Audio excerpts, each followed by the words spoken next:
See these two dashboards? Everyone can build the one on the left. It works and the data is correct, but it just doesn't look very inviting. The one on the right has the same data and the same functionality, but it just looks so much better. It looks professional.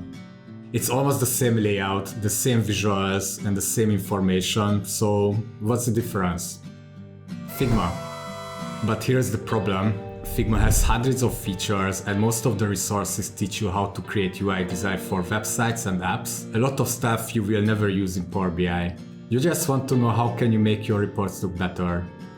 This is what this course teaches. You will learn exactly how to design a professional looking Power BI report using Figma. We will build this 3-page healthcare dashboard together step by step.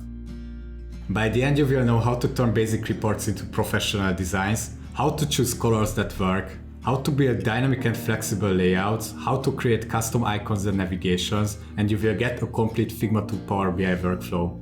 You don't need a design background and there is not much theory to it, it's really just a clear and practical workflow you can use for your projects. So if you are tired of dashboards that work but don't look good, or you want your stakeholders and your boss to take your reports more seriously, or you just want to feel more confident in your design choices instead of guessing, then this course is for you. Click below to get started and I will see you inside.